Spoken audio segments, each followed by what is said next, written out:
Okay, this is going to be a video lesson on domain and range, a lot of different things here.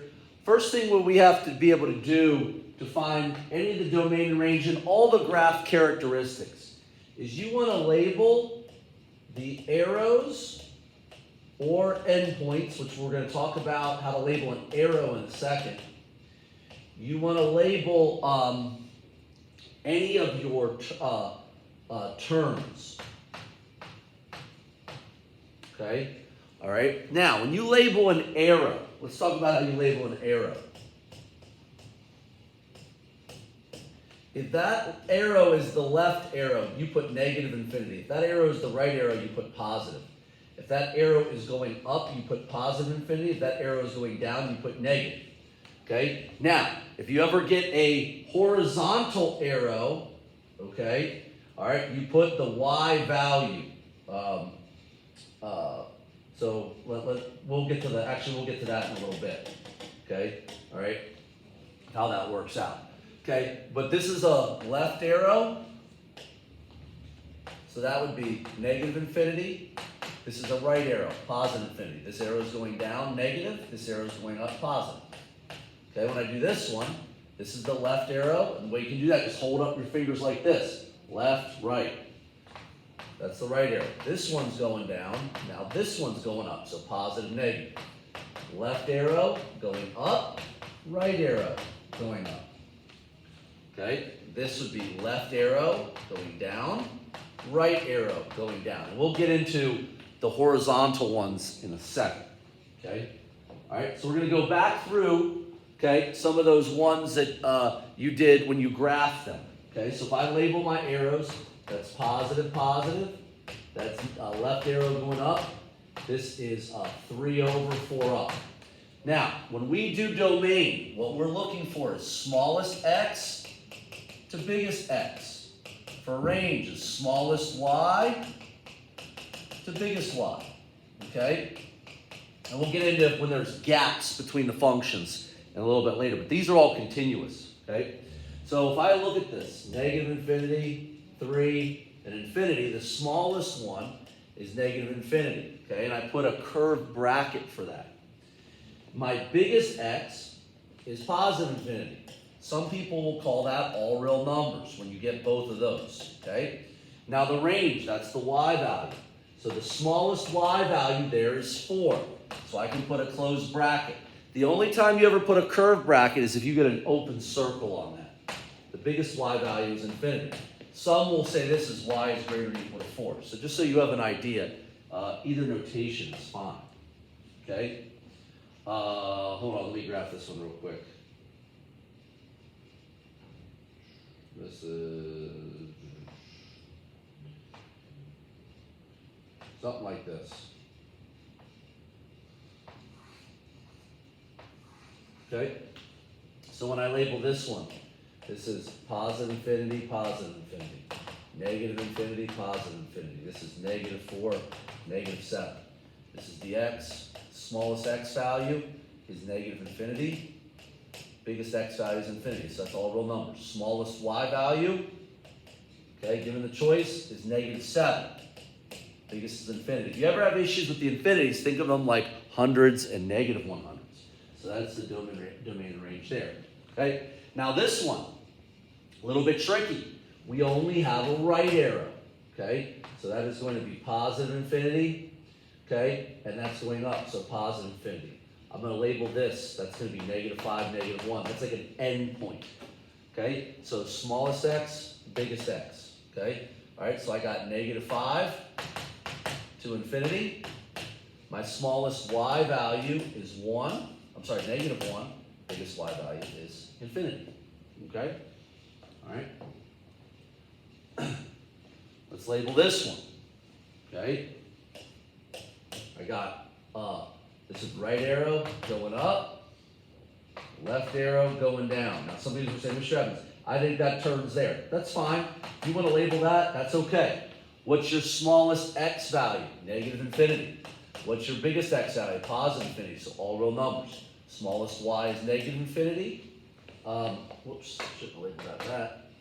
Biggest y value is positive infinity. Okay, so the domain and range are all little numbers there. Okay, let's look at this one. Okay, all right, let's look at this one. So this would be negative, negative, left down, right down. Okay, this is at negative 3, 0. So my smallest x value is negative infinity, biggest is positive infinity. My range, my smallest y value is negative infinity, my biggest y value is 0, and that is going to be a square bracket. Okay? All right, let's go ahead and label this one. All right, negative, negative, positive, negative. Okay, this is 4 over, negative 2 down. Okay, all right, so my smallest x value is negative infinity, biggest is positive. Smallest y value is negative infinity, okay, because these are all the y's. The biggest is negative 2, so that's going to be boxed in like that. Okay, piecewise functions. We graph these later on as well. You want to look to see in the piecewise to make sure there are no gaps, okay? So if I look through this, there are no gaps, so that is technically continuous. There are no gaps, so I'm fine to do that, okay? Now, what I want to do is label my arrows. Negative infinity, positive, okay? All right, you can label these points if you want. Negative 2, 5, okay? This is 0, 3, okay? If you want to think of that as a turn, that's 2, 7, all right? That's negative 2, negative 2, 8. That's 2, 8. That's positive, positive, okay? So when I look through all of those, what is my smallest x value? That remains negative infinity. What is the big value? Okay, even though it's in pieces, the domain would be negative infinity to infinity. For my range, my smallest of all these y values is 3, and the biggest is infinity. Okay, so that is the domain and range for that one. Okay, all right, once again, look through. Okay, no gaps, okay, no gaps. There's some part of the graph that's covered. Okay, so this is a left arrow, negative infinity, negative. All right, this would be a right arrow, positive infinity, negative. If you want to label all these, you can. 3, negative 8, 3, negative 1, 2, 0, 0, 2, 0, negative 2, sorry, 0, 2. So when I look through all those x values, the smallest one is negative infinity. The biggest one is positive. Okay? My range, the smallest one is negative infinity. The biggest one happens to be 2. Okay? All right? Now, if there were gaps there, which we're going to get into the gap thing in a second, okay, that's what you do. Okay? Now, let's get into some unique pictures. Okay? So what I want to do is I want to label these. 0, negative 5. 5, 0. 0, 5. Negative 5, 0. Okay? So when I look through all these, there are no arrows. There are no other terms. So my smallest x value is negative 5. My biggest one is positive 5. My range, my smallest y value is negative 5. My biggest is 5. Okay? All right, so in the circle, that would be your domain and range. Okay, now, if you see here, there is a gap between this. So let's talk about this. So what I want to do is when I have a gap, I have a union. Okay? All right, so I'm going to do each piece at a time. Now, I've got a gap in the x direction, but in the y direction, it's going on forever. Now, if you want to label these arrows, you can. Negative infinity, negative. Left arrow going down. Left arrow going up. Right arrow going up. Right arrow going down. Turn was at 2, 0. That's at 0, 2. I'm sorry, negative 2, 0. Okay, now, what I want to do with this, because there's a gap for the x direction, okay, I want to do each part. So my smallest of all these x values is negative 2. My biggest is negative 2. I'm sorry, negative infinity, negative 2. Now for this one, okay, my smallest one is 2. My biggest is infinity. Okay, so that is the domain because there's a gap there. Okay, all right? If there's a gap in the y, that's what you would do, okay? Now, for the range, watch, okay? All right? Since there's none, I can look through all of those. That's negative infinity. The biggest one is positive infinity. Because look, if you see the arrows, it's going on forever this way and this way. So I'm good with even just doing this one. Once I get that, that means there's the range for the whole graph. Okay? All right, now, let's talk about what happens if you have a vertical line. Okay, so here's the idea. If you have a vertical line, okay, all right, here's the idea of labeling the arrows. Okay, that x, okay, is whatever that x value is. So in this case, it would be 7. This would be negative infinity.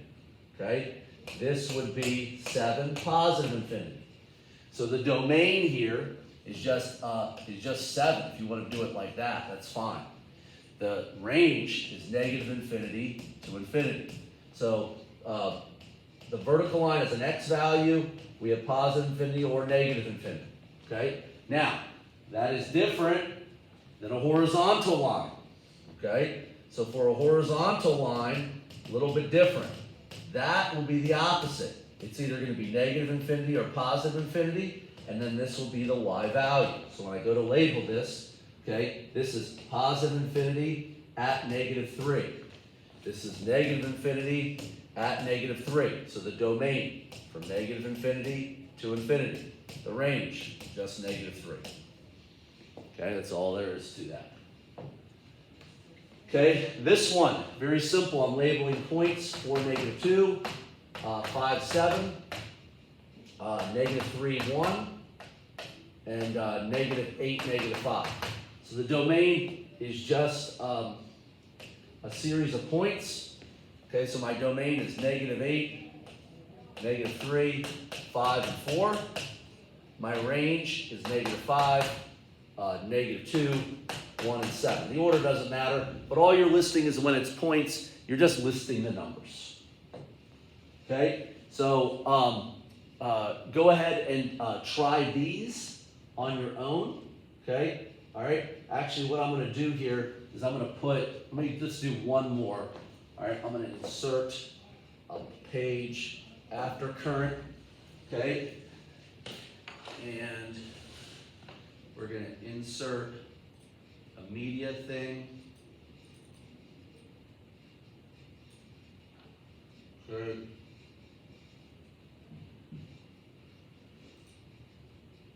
Let's do one with a gap.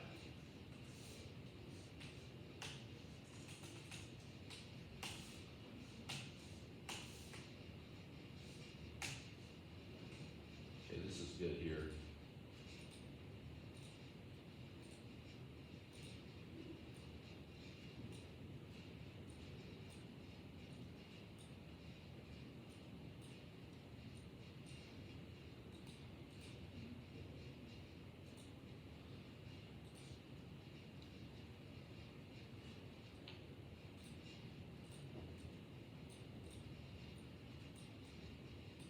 Okay. All right, so let's do one of these, okay? All right, so I got 0, negative 4, okay?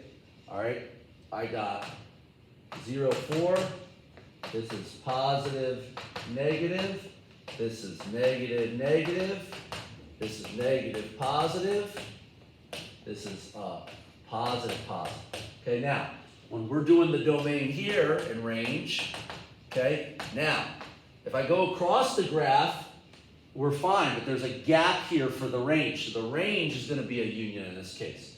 But even if I did this, smallest x, negative infinity, biggest, so that automatically, even if I did it in